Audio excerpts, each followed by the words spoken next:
You going to break 90? I hope so. Yeah, just we'll make a little bet.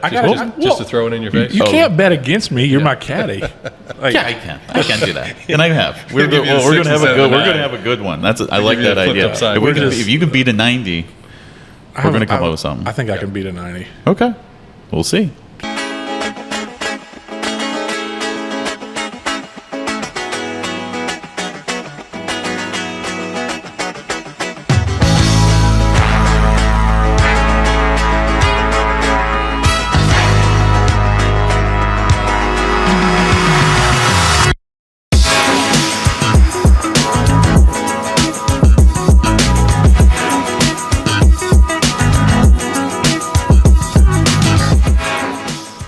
Welcome to a new episode of Welcome to Puttsville.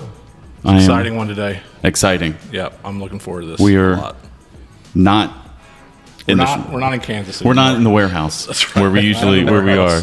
Yeah. Where are we? We're at the beautiful Dunes Club. Mm-hmm. And this new backdrop back here. First of all, Dennis Nicholl, right? Just Nicholl. Yeah. Nicholl, 2 L's, no S. That's Everyone right. gets it wrong, Nicholl? Yeah.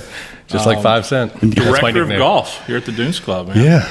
Thanks for having us out Thank you. on the eve of the Myrtle Beach Classic. Yeah, thanks for coming out. Yeah, we are excited that our city has a PGA Tour event now. Absolutely. It's very exciting. So, this is a new building actually here in the Dunes Club. Tell us a little bit about this building. Yeah, so the Dunes Club's full service club with tennis courts, golf course. Sure. Well, we have a pool as well with a beach club, and we are the Dunes Golf and Beach Club. That is Right. part of our name of the actual club. Mm-hmm. But the prior beach club was getting kind of old and weathered and run down. Locker rooms were a little tired, so the board and the committees all decided let's build something new, and they came up with this new $7 to $8 million beach club that just has been under construction the last 18 months and opened last Tuesday. So it has been quite the run for 18 months, and obviously you can see the backdrop. The view is gorgeous, and, Yes. and I say we booked this at the right time. Yes, you We did. nailed Perfect. it. We did nailed it. We knew exactly what we were doing.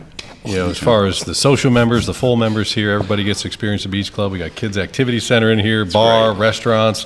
Underneath the clubhouse here is the bar where you can hang out in your bathing suit and have a beer and watch TV. And so it's a great club, and certainly this amenity is going to take us to the next level. Absolutely. Where do I sign up? Yeah. Yeah. Where do I sign? So, Dennis, just give us an elevator pitch of what you do here at the club, your title, and all of that stuff. I'm sure you wear a lot of hats. How long is this interview? Right, but right. no, I started 17 years ago on April 4th, so it's just been over 17 years as the head golf professional, and that, as you know, is kind of entails, we call it sweater folders, right? We're in there selling merchandise, checking in golfers, running member events, running tournaments. And that's, been working hard for the last 16 years until last April when we found out we were hosting this Myrtle Beach Classic. So when that happened, some things obviously had to happen behind the scenes in order just to accommodate the staffing. And I mean, this last year has been honestly a blur, and we'll go over a lot of that. But it's been kind of crazy. So what had happened at that point is basically I needed to move to director of golf, and then my first assistant, Holden Patterson, he became the head golf professional to oversee the daily operations. And all it did was, it has nothing to do with money or titles or anything. It's time, right? It was all about the time and just getting yourself something to focus on, taking care of the membership. Because obviously with everything going on, we want to make sure that that they're taken care of. And it's not like this club wasn't busy before we announced this tournament, right? I mean, the COVID effect with golf and the number of golfers that we have playing and the members and guests playing here, full tournament schedule for the members, member guests, members, club championships. All those things were busy already, and now you just put a whole nother layer on. So everybody kind of had to ratchet up, and a similar thing happened with our maintenance crew. Steve Hamilton was the director, or the head superintendent for 21 years, and he basically jumped up to the director of agronomy and projects, and Josh Taylor, who was his first assistant, basically became the head superintendent. Wonderful. So everybody kind of had to ratchet up, and between myself and Steve, Gavin Arsenal, our general manager, all the food and beverage managers and everything, everybody kind of had to elevate their game in order to absorb everything that we're trying to do. Because honestly, even before the tour event was announced, we probably should have been making this move already, because it's just so busy. And we're open 364 days a year. The only day we close is Christmas. Sometimes the club's closed on a Monday, but we're still here for golf. And so the club's going. It's going. We got it going on, right? So for us to change those titles, and basically my daily job is to make sure, again, the members are taken care of, make sure the tournaments and all the major events events we have are taken care of. Ironically, we have our member guests, the largest member tournament of the year, 12 days after this Myrtle Beach Classic. So it's not like you got to plan for that too, right? So we have that event and all these other summer events coming up, and obviously merchandise sales. We have Cindy Graham. She's been here for 34 years. Wow. You don't find that very often in any club. So she's our PGA professional. She gives the lion's share of the lessons, and the merchandiser orders all the merchandise, and her and Holden run all the junior camps and clinics, and we have over 80 kids in our junior program now. And we have 4 PGA Junior League teams, so we got to take care of the practices and the tournaments there. So as you can see, I mean, we're just rocking and rolling every day here. So that's great. So let's get into the history of the Dunes Club. Sure. 1941, is that right? 1948. 48. Yep. So there was a old cabin called Chapin Cabin located right what's now our 11th tee box area, and it used to be right on the Swash, and everybody used to kind of come up there and do a little gambling or whatever and drinking, and kind of Prohibition era drinking place, you know, and they actually scheduled a meeting in October of 1947 to discuss building the Dunes Golf and Beach Club. So it was local businessmen and women post-war got together, felt that Myrtle Beach needed a club or a golf facility, and that's where it all began. We actually have a picture on our archives of that meeting. Oh, nice. We have actually captured that meeting, and we just celebrated our 75th anniversary last year. Wow. So it shows you kind of how quickly time passes, but boy, we've had a run.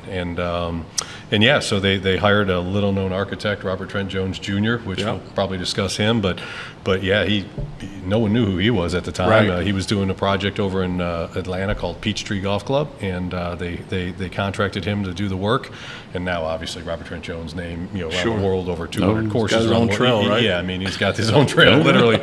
And now, ever since Robert Trent Jones passed away, his son Reese Jones, if we ever touch the golf course, we call him, and he comes out because he knows what his father's vision was. Has there been touching has Reese come out and done some stuff? We can get into that. There's been some work. I mean, the original design is tweaked a little bit from maybe a par 5 was turned into a par 4, a par 4 was turned to a par 5. But basically, the original 18-hole design is what it was. In 1949, they built the back 9, and then 1940 or 1950, they built what's now the front 9. Right. Wow. And so by 1951, we had 18 holes, and it's basically, other than adding some longer tee boxes to keep up with technology and things like that, but the bunkering, everything is in the same place it was in 1948. Really cool. So, we've redid the greens and bunkers and drainage, and like I said, added new tee boxes, and we'll go into a list that we got ready for this PGA Tour event. Some of the things we had to do, but for the most part, the cliche, it stood the test of time. Yeah. It really has. Don't fix it. Exactly. Right? So, is there? So I'm a logo guy. Love logos. Yep. Collect logos. Yep. Is there a story? Has that been the logo from day one? It has. The alligator's changed over many times. Obviously, you can't see it in the camo shirt, but it's one of my favorites. Not just in Myrtle Beach, but and he's not. And I just want to say, he's just not saying that like in front of you. Like he's told me that in private multiple times. Even when I'm wearing this shirt, it's iconic. Obviously, like I said, the alligator has had multiple different drawings and versions of it over the years. Actually, we had some legal battles with La Costa with their alligator because it's going one way, ours is going the other. So, but none of that was any big hurdle, and we got through it. And now today, we actually have different logos at the club. We have the Resort Gator, we call it, which is the standard one you'll see that says the Dunes Club over the top with the alligator, and then we actually have the Shield, which is what you'll see on the front gate when you pull in, and we use it in a lot of our print media. So the Shield is a members-only logo that we can get etched on glasses and things. And I just launched, we redid the golf shop back in 2017 and 18, and I launched a brand new Gator logo that's the alligator with a small 1948 underneath it. Okay. It doesn't say the Dunes Club, it's just, and that again is a private members-only logo that only members can purchase. So, nice. So if you see the 1948 logo, that's cool. We'll bow down, put our heads up. Yep. So it's pretty cool. Yep. So we actually have 3 different logos that we use. That's and really you'll cool. see some other text versions that say the Dunes Golf and Beach Club, but basically those are the 3 embroidery logos we have. Well, speaking before we speaking about gators, I know I think I've seen one of the biggest gators I've ever seen down here. Yep. Down, what's the big 13 Old Waterloo is the name of it. Yep. Yeah, he was out there today. Does the gator have a name? I kind of joke and call him Blinky because I think something attacked him years ago. He's got a cut on his eye. So, but there's everyone's got their own little. Everyone's got their own little name. Have you seen the gator? So I've only played here one time. Yeah. And I played with. He's a member. He's not a member that lives here full time. Non-resident. Right. He's a member of the Friars Club. Okay. and he was coming down here. That his dad lives on Prestwick. Okay. And he was followed the Instagram page. He said, "Hey, I need one. You want to come join me out here?" And I came out here and played and fell in love with the golf course. Fell in love. I mean, I'd already known about the logo. And I was just like, "This is my opportunity to buy something with the logo on it." So. Yeah, we've had over the years, anywhere upwards of 10, 12, 13 gators that at different times around the course.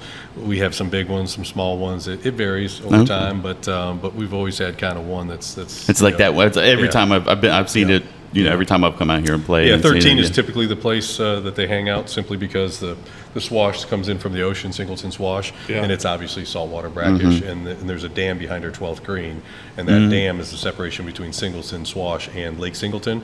And Lake Singleton is where Waterloo wraps around, and that's fresh water, so the gators can hang out there. We have other small ponds around the property that the gators will move at night to different it's kind of funny when you pull up on one of the smallest ponds and one of the biggest alligators. That kind of catches your attention. But we actually, just yesterday, I watched one walk from a small pond behind our maintenance facility across the 13th fairway back to the pond, and that lumbering move that they make. So it's pretty cool. But yeah, that's the Dunes Club is synonymous with alligators, and our logo, obviously, you have it on your shirt there. And that's the resort one. But I think we're going to sell a lot of alligator merchandise during the Myrtle Beach Classic. So our golf shop will be full of the Myrtle Beach Classic logo, of course, which is a pretty cool logo with the circle and the they did. I was talking to Travis, and I told him, I said, they did a really good job. So I think that logo and the alligator logo both will be available in the shop, and I think we're gonna blow a lot of merchandise out. Yep. Oh yeah.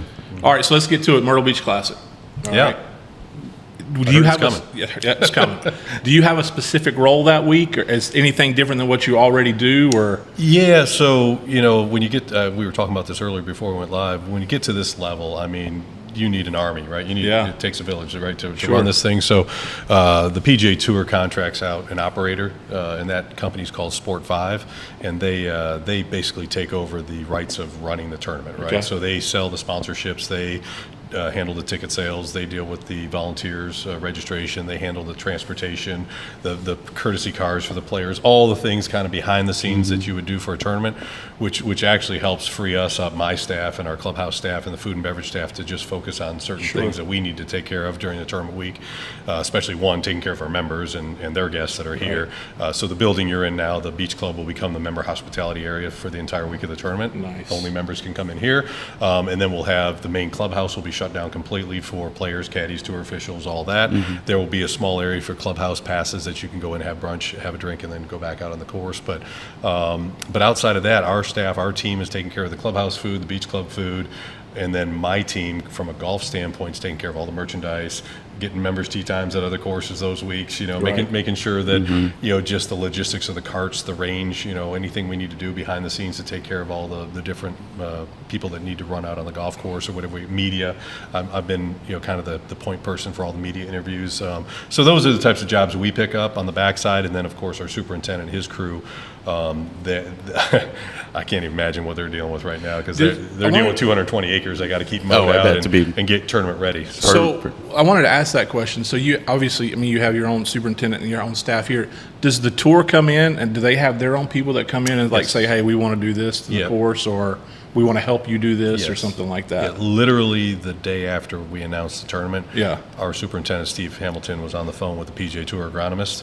They have a whole team of people that work for the PGA Tour that set certain guidelines. Now, of course, they came and visited multiple times, so they kind of knew what they were getting into prior to. And I think it was a pretty good feather in our cap that the PGA Tour walked in here and said, we're basically tournament ready. I mean, what our members and guests play, and outside guests that come from hotel packages, whatever they see on the daily basis is pretty close to what the tour is going to be playing. Right now, of course, we overseeded wall to wall this year for the first time since 2007 to have everything green instead of the dormant roughs in the wintertime. And there's some other little tweaking here and there we had to do. The main thing was the back tees, obviously the championship tees. We had to strip, laser level, and resod every single championship tee here last summer. We did some pond bank renovations. We built a new chipping second green. We expanded our putting green, built a whole new first tee, starter house, wall area there.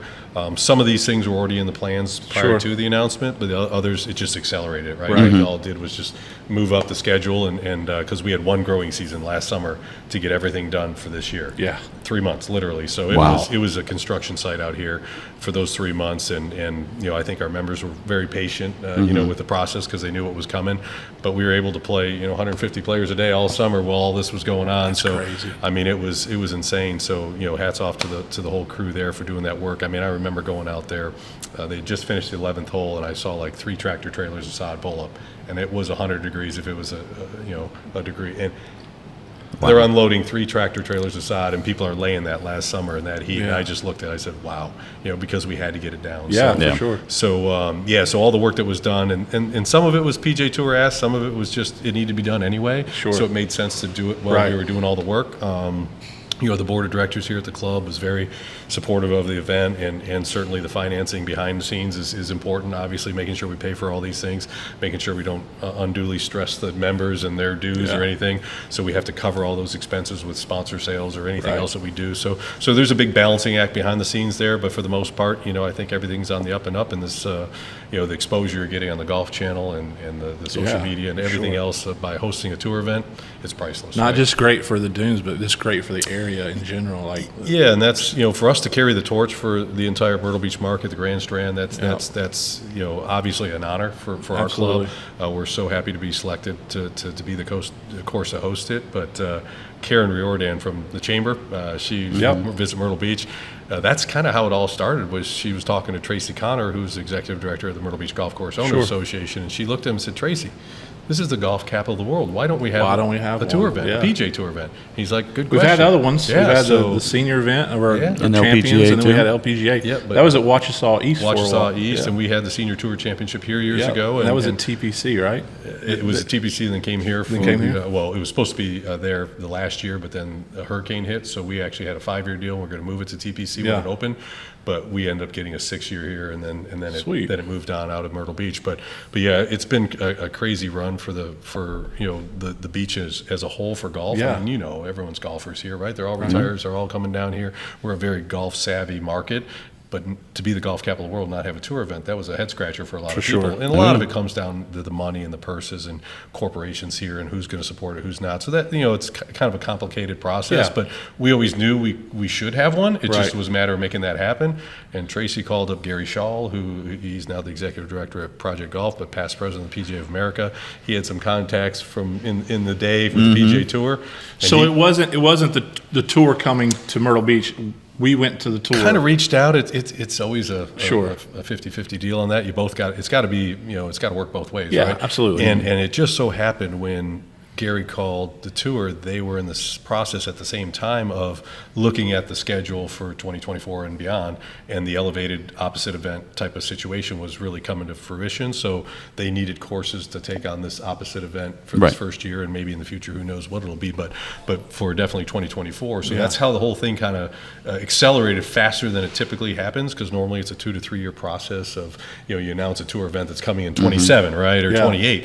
Well, we announced it last April, and it's here, man. Here it is, 1 year later, and we're ready to rock and roll. What's the biggest thing that was done to the course to make it, like, did you lengthen anything, or did you have to make the course a little bit longer in some areas? For the most part, 16 of the 18 holes, the tee boxes were just kind of stripped, laser leveled, and resodded. Right. You know, maybe squared off a little bit better, and maybe repositioned a couple yards one way or the other, just for the sight lines. But for the most part, 16 of the 18 holes are exactly the way they were. What will it play this the week of the tournament? 7,300 yards plus. Yeah. So the biggest change was 14. 14, we added a brand new back tee, which was 50 yards back from an already long hole. So now it's 503 yards into the wind. Par 4. And then number 8 was a par 5 that we play on a daily basis out here. Well, the tour felt that it would be best to move that up and make it a par 4. So we built a whole new tee box behind the 7th green that is now 450 yards into the prevailing wind as well. Oh, wow. So I think 14 and 8 are going to play as 2 of the hardest holes the entire week. So that's and no one's ever played 8 from that location in any tournament we've ever had. So will y'all keep those boxes once? Oh yeah. Yeah. We'll probably go back to playing 8 as a par 5 for the daily play, but for the tournaments and that. And actually, ironically, that 8th tee box is kind of in line with the original par 5 tee on number 8 that we kind of abandoned years ago. And because the trees grew up and you couldn't play around the corner. So it's, and then the back of number 8 tee, the par 5 tee, you're actually going to turn around and play down number 2 from that tee. Oh, wow. Because number 2 is a sharp dog leg left and used to cut the corner. And the better players, like in the Hackler Championship, we have college kids here in March, they just fly over that corner and hit a flip wedge in the green. That's not going to happen anymore because now you're way back. You can't really get around the corner. So tour players will probably hit a driver or 3-wood down to the corner and hit a 7 or 6 iron in versus a flip wedge. So it's really made number 2 better. Number 8's going to be a challenge, and number 14 is going to be a beast. Honestly, everybody talks, and I've had a lot of interviews where people, how are the tour players going to play 13 Waterloo, the famous? Well, for the average player, you, me, everybody else, it's daunting. It's intimidating. You got to hit over the water. You got alligators staring at you. But for the tour players, 3-wood down to the corner, 5-wood to the middle of the green, or up near the green, chip it up and make birdie or par, move on. Right, it's par 5. They're going to shred the par 5s out here, so which will be number 4, number 13, and number 15, and they need to because if they don't because of those par 4s, if they don't I'm really interested because they're going to come out of what we call Alligator Alley, holes number 11, 12, and 13, par 4, par 3, par 5, and when they get through those 3.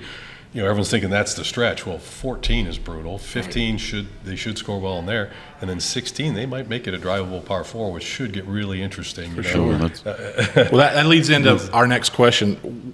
What hole are you most excited to see the pros play? Behind the scenes, the membership here and all the people who play here on a regular basis. Number 7 is an interesting one. It kind of flies under the radar on a daily play, but it's one with a very narrow green. Pitched, it's hard to get anything to sit down on that green. There's going to be a lot of people missing that one. I think 7's going to be an interesting hole to watch. Number 4, obviously, they're going to probably make birdies and eagles on that. Number 15, they're going to make birdies and eagles. So there'll be a lot of roars around those two holes. But I tell you, 14, I think most people are interested just to see how bad it's going to be. It's going to be a dumpster fire for these guys trying to get through 14. So hopefully, 18 obviously coming up to the finishing hole with that front hole location on Sunday is going to be a great finishing hole with all the sponsor tents and general admission seating around there. It's going to be a great hole to watch to finish. All right, so Buck, you got something you got anything you want to add to that real quick? Or? Well, no, I'm just listening, just soaking it all in, and it's like I'm really excited about this tournament. A lot of people were talking about how it's there's also that the Wells Fargo is going on that week, but still we're going to have great players playing it. A lot of people are starting to. So if you don't understand the system, the elevated event will be at Quail Hollow. That's it's called the Wells Fargo, and they will have the top 70 players up there. We'll get 71 through 190. And if you look at some of the names, Charlie Hoffman, Joel Damon, they've all committed already, Cam Champ. So there's some big names coming here, obviously. I saw Sned's going to be here too. Yeah, Snedeker. So we're going to have some names, and it's going to be a battle. Let's face it, the guy who's 69th ranked player in the world, and the guy who's 130th ranked player, you're talking one putt around. Right, exactly. It's very close. So these guys are all good. They all hit it a mile. It's just crazy to watch them. So if you're here in person watching the tournament, you just listen to that ball hit that club face. Yeah, it's different. It's just a whole different.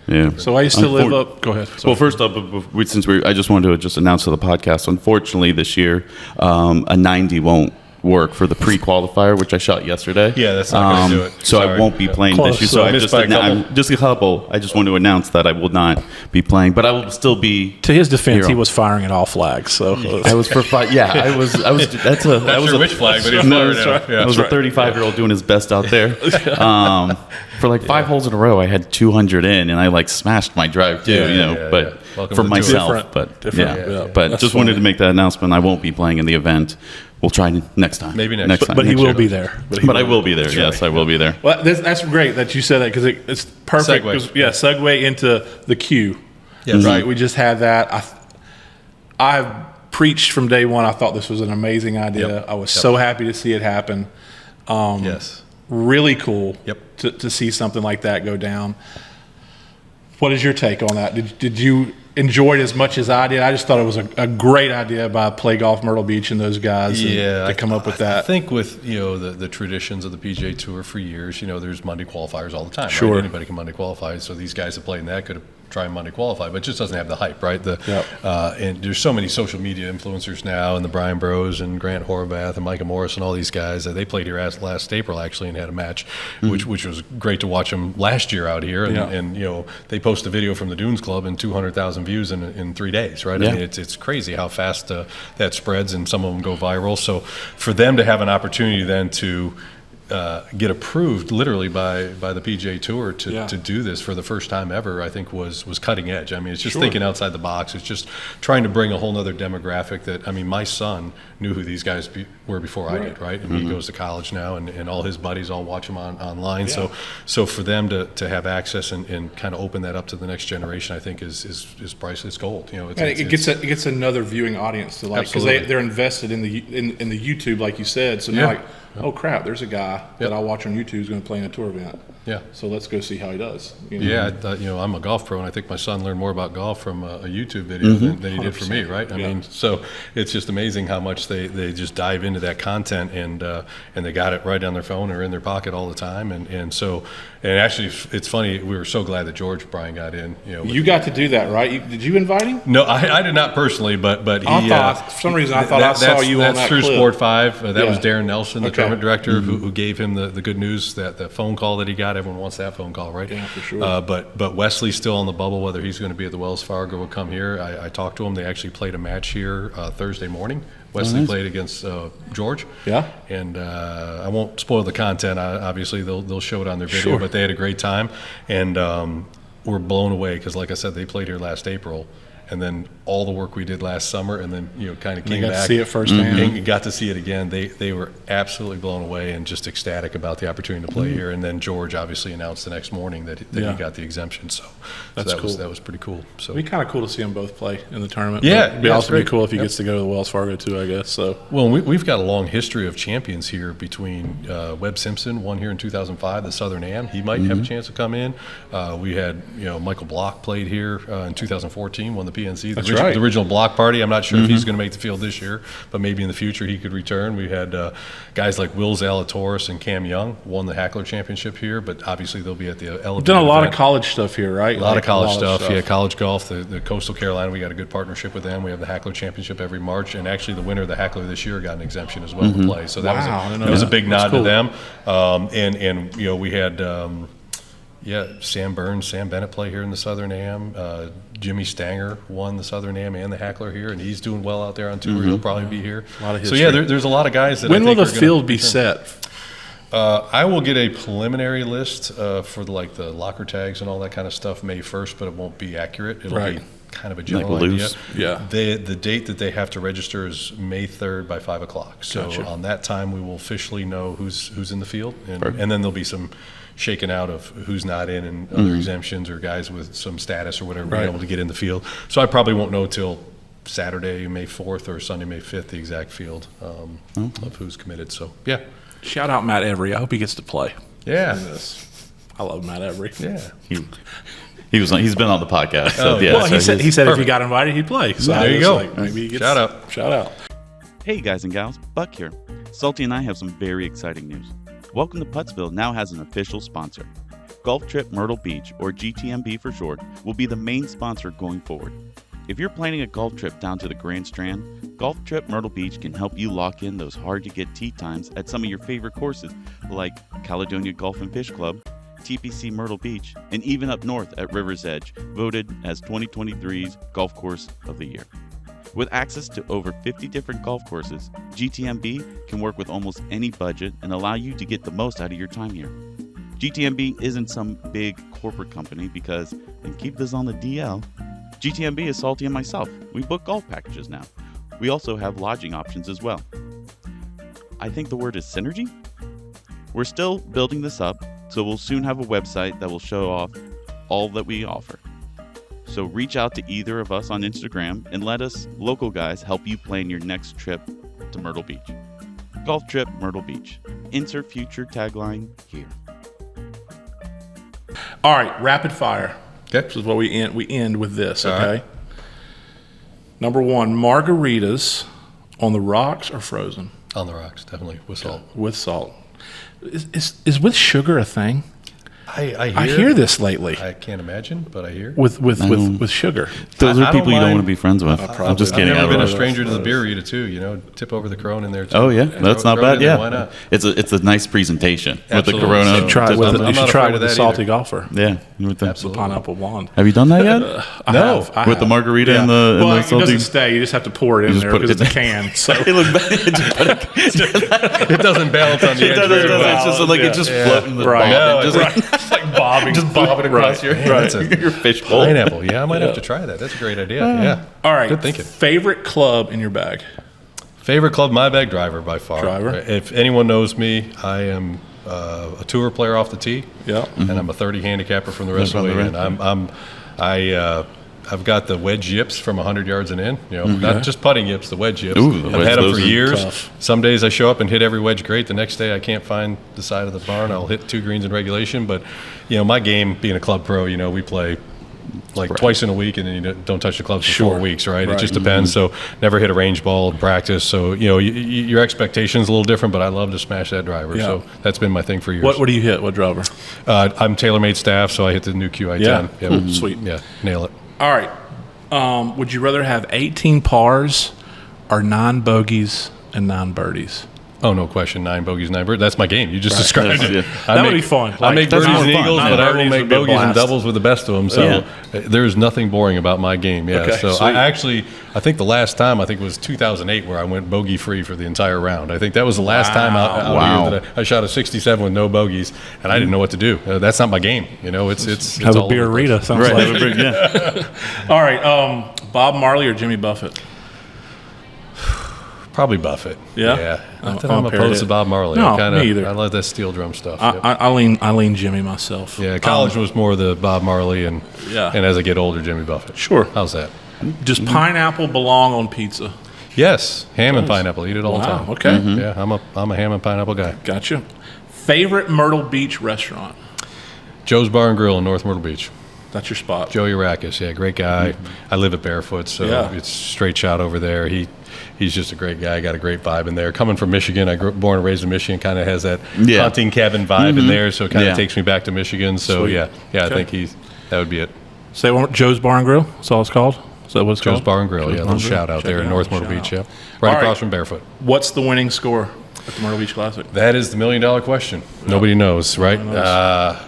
Initially, when you talk to the tour, they're not growing the rough like U.S. Open roughs. Sure. It'll be deep, but it won't be that punishing. Greens will be fast, but they won't be crazy. So, our first knee-jerk kind of number was 20 to 24 under, somewhere in that range. But now all of a sudden you take one par 5 away. Then the 8th hole is now it's a par 71. Right. And then we just had the college kids play here in March, and the winning score was 8 under for 3 rounds. And they hit it just as far, right? So I'm starting to recalibrate it, 16 to 18 under. Yeah. If the wind shows up, that's what's going to make it. this golf course. 16 to 18 under if we have a little bit of wind, a little bit of challenge. If it's calm, 20, 22 under probably. Yeah. I mean, That's kind of what we were thinking. I just can't see him get to 25 or 28. I mean, Somebody would never just have to someone be- always goes crazy low each day, but typically we find, with the Hackler numbers and the rankings, that someone will shoot a 65. Yeah. They'll go low, but then the next round 73, right? Yeah. Like they just can't maintain it out here at that low number. So I hope the wind shows up because I think it would make this golf course that much more difficult. I would love a not like 17 under would be a insanely good windy, number. but just enough to be like, Yeah. they got to back off a couple of times or rethink their club Yeah, selection. 10, 15 mile an hour breeze out here, we have it every day, right? Yeah. I mean, that's typically what we have, the ocean breezes right here because we're right next to the ocean. Yeah. Obviously. Literally. Literally. So I think that'll be, if it gets up 20, 25 mile an hour winds, this place will turn into, a brutal test for them. But if it's calm and sunshine and no wind, they'll shred it. They'll hit 20. There's no course that can hide a pin anymore. Right. So. Well, Dennis, thank you so much. You got thank one? you. Well, I was just going to ask one more question. Sure, go so for it, obviously, man. I got no place you to have a Dunes is your favorite. What other courses in Myrtle Beach have you enjoyed or Yeah, since you're- absolutely. Yeah, I mean, golly, I can't even pick one. I live at Barefoot, obviously, Yeah, and I I was, mean, all I the was a head Barefoot. pro at the Dye Club for 3 years. So I'm a little partial to that course just because, I love the Pete Dye kind of intimidation and the waste areas everywhere. That is a so, Pete Dye course, So man. that's a challenge. Course kicks my butt. Obviously, there's some of the Prestwick would fall in that Prestwick, same category, obviously, with the intimidation and the PB and Pete die type of design. Tom Fazio, his courses, obviously, like a Barefoot, it's landscape so nice, fun to play. You make a lot of birdies and eagles. So, the Fazio course, Anthony's dad showed me this when we were out there playing one day.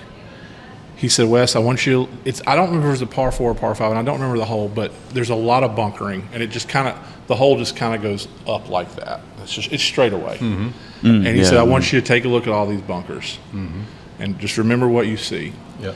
And then we got up to the green. He said, turn around. He goes, you can't even tell. Yep. And I guess that's a Fazio thing. Yeah. He likes to do that. And I thought that was so cool that you don't even know there's a bunker out there. Yeah, I was there at Barefoot during the construction, and there was some holes that it literally was just sand everywhere. It was basically strip mine shaped up, and then he brought armies of people in and planted every little piece of sweetgrass and bushes and trees. And I looked over the tree. There was like a 20-foot tree moving. They put it where they needed to be. Oh, wow. He basically builds an oasis out of what he needs, kind of where he needs to put everything. And it's just such a, especially with the sun setting late at night, it's just gorgeous to be out his courses. But there's so many. I could go down the list. Right. The South End, Caledonia True Blue, those guys down there. Bob Scanny and the crew do such a great job down there. I think that's the first place we met. We played in a little outing down there. Outing down there together. I mean, you got the TPCs. You got. I can go. It's just so good, man. A whole list of them here. 501 corridor. You can't go wrong with it. If you're looking for just a good place, you got the Myrtle Beach National, you got Arrowhead, you got that whole corridor there. With all those courses are just great. So, we love to send our members when we're closing these times. Right. And I got to give a shout out to the Founders Group, the 21 courses. They actually created a private booking engine link for our members to book directly at their courses at a reduced fee while we're closed. We work with Founders too. We work. So that was such a great thing that they did. Matt Daly and the crew over there. Shout out to them. And then there's all sorts of courses, North Carolina border, all the courses up there, Brunswick, Rivers Edge. Rivers Edge. We've fallen in love with They've called me up and offered special rates for our members to go up there and play while we're closed. So, we share the love. All that's why it's so special. The Golf Tourism Solutions and the whole Myrtle Beach, the former Golf Holiday, the whole Myrtle Beach market with the chamber involved and everybody, and even the hotel association, how closely linked we are with all the local hotels. It all works, right? Yeah. I mean, when one of us succeeds, we all succeed Absolutely. in this industry. So, shout out to everybody out there, and hopefully the golfers coming down to enjoy the Myrtle Beach Classic will play 4 or 5 rounds at these other courses around town and help them out and stay in hotels and eat in all these restaurants and get themselves a beerita. It's really cool. Yeah, for sure. A lot of beeritas. It's really cool to see. I just feel like Myrtle Beach is just absolutely trending. Yeah, I've been here since '96, and that was when the bypass was a big deal. Now we got the bypass across the bypass. Yeah. You got 31, and then the whole Carolina Forest area is now could be its own city. It's insane how much that's gone off the charts. So we've watched everything. I was at the Planet Hollywood grand opening back then. Wow. That's not even there, right? That's right. So there now anymore. you got the Pop Strokes and the Top Golfs of the world, and those are great entertainment venues. And the beach just keeps changing and getting better and better all the time, and people keep moving here. And that's why I think this Myrtle Beach Classic is a home run because obviously this community as a whole is just wrapping their arms around this tournament, saying we want this. So it's going to be great. Absolutely. Anything else, Buck? All good. Thank you, sir. Yeah, Appreciate it. Thank you so much for having us. you. I appreciate it. Thank you. certainly. Yeah, Myrtle Beach Classic, May 9th through the 12th. I'm sure there's a few tickets still available. I heard Absolutely. ticket sales have gone very well. Close to 10,000 a day, and there's still some available. So we're going to be out here every day. So if you see us, Stop by and say hi. I'm playing in the Pro-Am. Great. I'm excited. My And I'm first Pro-Am. caddying, and I'm Buck's on the bag. We're going to be emptying the bag. We're going to make sure that I'm trying to decide if I'm going to carry my tour bag or not, but we'll You going to break 90? I hope so. Yeah, just we'll make a little bet. just to throw it in your face. You can't bet against me. You're my caddy. Like, Yeah, I can. I can do that, and I have. We're give going you a to 6 have a and good. 7 We're and going to 9. have a good one. I like you that the flipped idea. upside. If you can beat a 90, we're going to come up with something. I think I can beat a 90. Okay, we'll see. But you can't sabotage me on my bag. Of course not. I would never. Okay. Well, Okay. I got time to make a change if I need to. We'll discuss later. All right. Thanks, guys. We'll see you next time. Thank you.